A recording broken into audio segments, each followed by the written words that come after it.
I'm delighted to be here. I'm honored by the invitation, and thanks. I would love to talk about stuff that I'm interested in, but unfortunately I suspect that what I'm interested in won't interest many other people. First off, my badge says I'm an astronomer. I would love to talk about my astronomy, but I suspect that the number of people who are interested in radiative transfer in non-gray atmospheres and polarization of light in Jupiter's upper atmosphere, the number of people would fit into a bus shelter. So I'm not going to talk about that.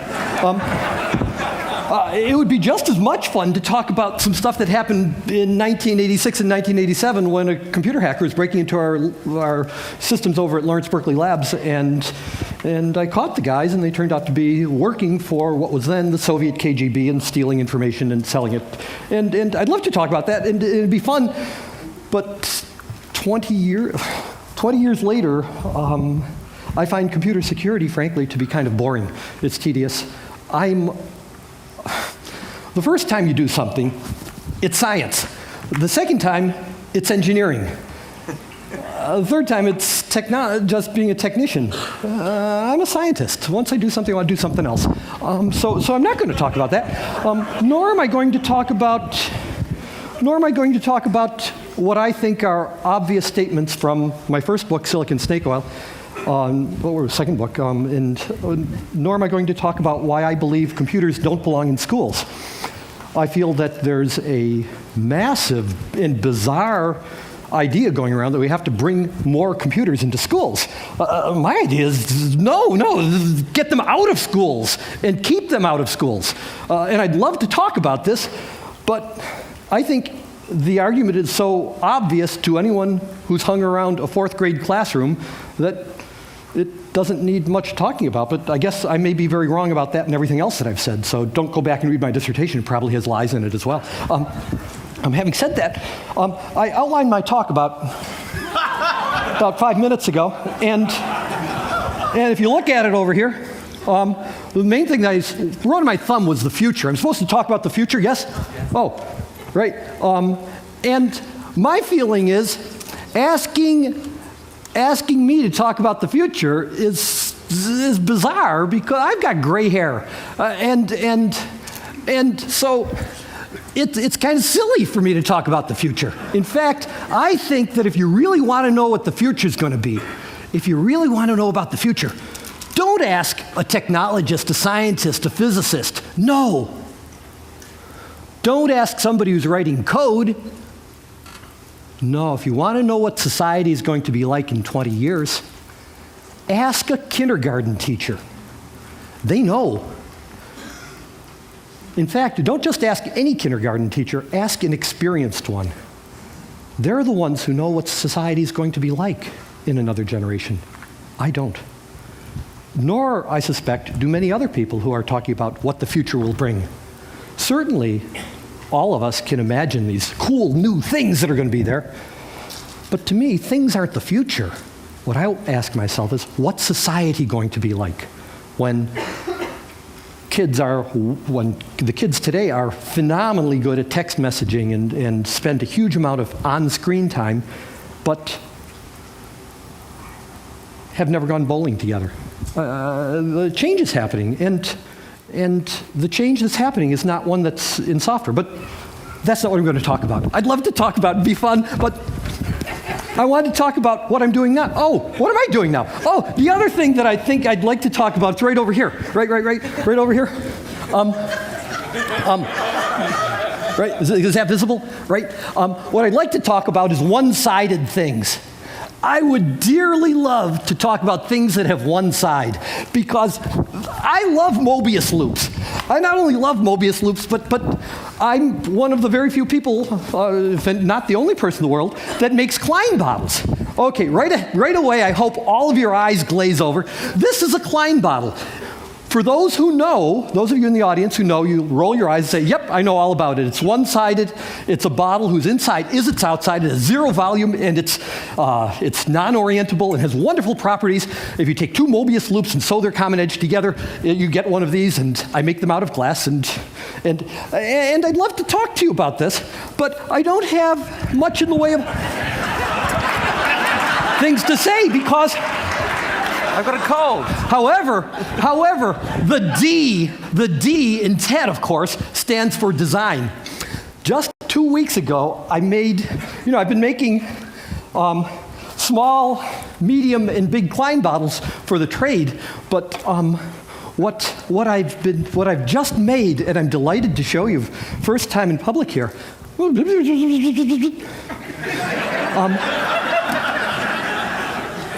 This is a Klein bottle wine bottle, which, although it shouldn't, in 4 dimensions, it shouldn't be able to hold any fluid at all, it's perfectly capable of doing so because our universe has only 3 spatial dimensions. And because our universe has only 3 spatial dimensions, it can hold fluids. So it's highly... That one's the cool one. That was a month of my life. But although I would love to talk about topology with you, I'm not going to.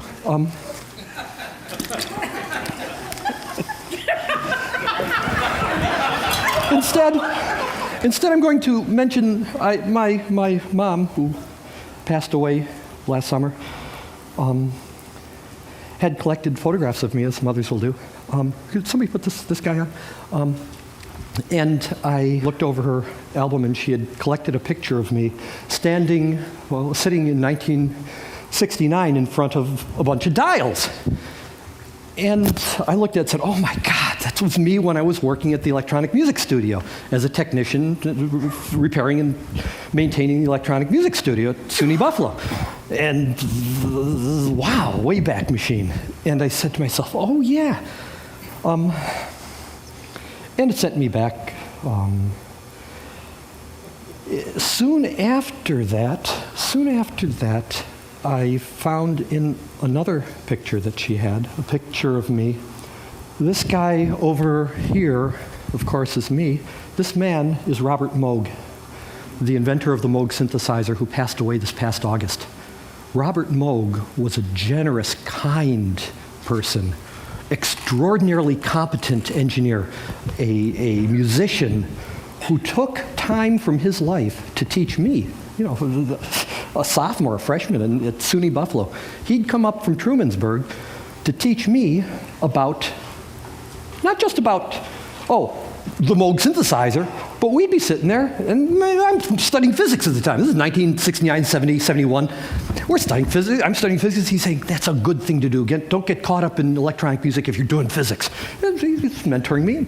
He'd come up and spend hours and hours with me. He wrote a letter of recommendation for me to get into graduate school. In the background, my bicycle. I realized that this picture was taken at a friend's living room. Bob Moog came by and brought a whole pile of equipment to show Greg Flint and I things about this. And we sat around talking about Fourier transforms, Bessel functions, modulation transfer functions, stuff like this. Bob's passing this past summer has been a loss to all of us. Anyone who's a musician has been profoundly influenced by Robert Moog. And I'll just say what I'm about to do, I hope you can recognize that there's a distorted sine wave, almost a triangular wave, up on this Hewlett-Packard oscilloscope. Cool!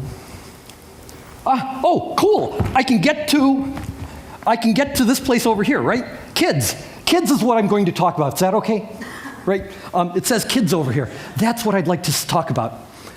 I've decided that, for me at least, I don't have a big enough head, so I think locally and I act locally. I feel that the best way I can help out anything is to help out very, very locally. So, PhD this and degree there and yada, yada. I was talking about this stuff to some school teachers about a year ago, and several of them would come up to me and says, well, how come you ain't teaching? And I said, well, I've had graduate students, I taught undergrad classes. No, they said, if you're so into kids and all this stuff, how come you ain't over here on the front lines? Put your money where your mouth is. Is true. I teach 8th grade science 4 days a week. Not just showing up every now and then. No. I take attendance. I take lunch hour. This is not, no. This is not claps. I strongly suggest that this is a good thing for each of you to do. Not just show up to class every now and then. Teach a solid week. Okay, I'm teaching 3/4 time, but good enough. One of the things I've done for my science students is to tell them, look, I'm going to teach you college-level physics. No calculus, I'll cut out that. You won't need to know trig, but you will need to know 8th grade algebra, and we're going to do serious experiments. None of this open to chapter 7 and do all the odd problem sets. We're going to be doing genuine physics. And that's one of the things I thought I'd do right now. Before even turning that on, one of the things that we did about 3 weeks ago in my class, this is through the lens, and one of the things we used the lens for was to measure the speed of light. My students in El Cerrito, and with my help, of course, and the help of a very beat-up oscilloscope, measured the speed of light. We were off by 25%. How many 8th graders do you know of that have measured the speed of light? In addition to that, we've measured the speed of sound. I'd love to measure the speed of light here. I was all set to do it, and I was thinking, oh man, I'm just going to impose upon the powers that be and measure the speed of light. And I'm all set to do it. But then it turns out that to set up here, you have like 10 minutes to set up, and there's no time to do it. So next time, maybe, I'll measure the speed of light. But meanwhile, let's measure the speed of sound. Well, the obvious way to measure the speed of sound is to bounce sound off something and look at the echo. But probably, one of my students, Ariel Karat, said, could we measure the speed of light using the wave equation? And all of you know the wave equation is the frequency times the wavelength of any wave is a constant. When the frequency goes up, the wavelength comes down. Wavelength goes up, frequency goes down. So if we have a wave here, that's what's interesting. As the pitch goes up, things get closer. Pitch goes down, things stretch out. Right? This is simple physics. All of you know this from 8th grade, remember? What they didn't tell you in physics, in 8th grade physics, but they should have, and I wish they had, was that if you multiply the frequency times the wavelength of sound or light, you get a constant, and that constant is the speed of sound. So in order to measure the speed of sound, all I've got to do is know its frequency. Well, that's easy. I've got a frequency counter right here. Let me set it up to around A above A above A. There's an A, more or less. Now, so I know the frequency. It's 1.76 kilohertz. Let me measure its wavelength. All I need now is to flip on another beam, and the bottom beam is me talking, right? So anytime I talk, you can see it on the screen. Yeah. I'll put it over here, and as I move this away from the source, you'll notice the spiral, the slinky moves. We're going through different nodes of the wave coming out this way. Those of you who are physicists, I hear you rolling your eyes, but bear with me. To measure the wavelength, all I need to do is measure the distance from here, one full wave over to here. From here to here is the wavelength of sound. So I'll put a measuring tape here, move it back over to here. I've moved the microphone 20 centimeters, 0.2 meters from here, back to here. 20 centimeters? Okay. Let's go back to Mr. Elmo. And we'll say the frequency is 1.76 kilohertz, or 1760. The wavelength was 0.2 meters. Let's figure out what this is.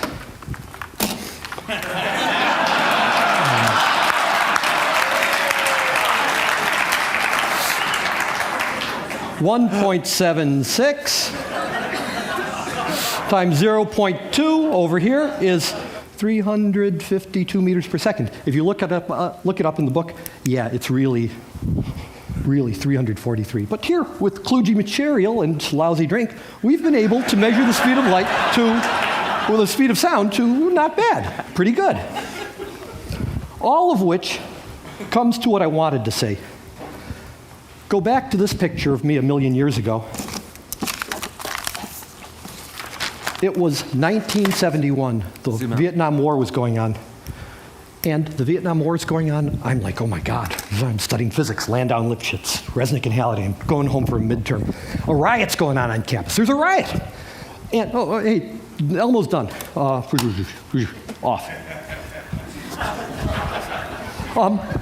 There's a riot going on campus, and the police are chasing me. Right? I'm walking across campus. Cop comes and looks at me and says, you're a student.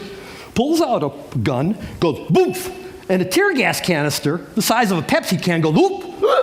I get a breath of tear gas. I can't breathe. This cop comes after me with a rifle. He wants to clunk me over the head. I'm saying, I gotta clear out of here. I go running across campus, quick as I can. I duck into Hayes Hall. It's one of these bell tower buildings. This cop's chasing me up the first floor, then second floor, third floor, chases me into this room. It's the entranceway to the bell tower. I slam the door behind me, climb up, go past this place where I see a pendulum ticking, and I'm thinking, oh yeah, square root of the length is proportional to its period. I keep climbing up, go back, I go to a place where a dowel splits off, there's a clock. The time's going backwards because I'm inside of it. I'm thinking of Lorentz contractions and Einsteinian relativity. I climb up, and there's this place way in the back that you climb up this wooden ladder, I pop up the top, and there's a cupola, a dome, one of these 10-foot domes. I'm looking out, and I'm seeing the cops bashing students' heads, shooting tear gas. I'm watching students throwing bricks, and I'm asking, what am I doing here? Why am I here? And I remember what my English teacher in high school said, namely that when they cast bells, they write inscriptions on them. So I wipe the pigeon manure off one of the bells, and I look at it. I'm asking myself, why am I here? So at this time, I'd like to tell you the words inscribed upon the Hayes Hall Tower bells. All truth is one. In this light, may science and religion endeavor here for the steady evolution of mankind, from darkness to light, from narrowness to broad-mindedness, from prejudice to tolerance. It is the voice of life which calls us to come and learn. Thank you very much.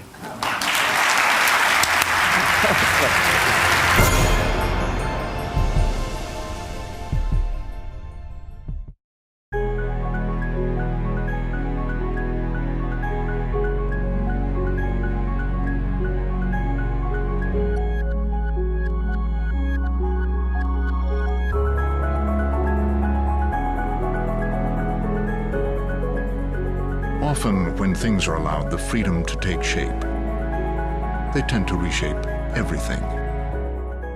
The all-new BMW X6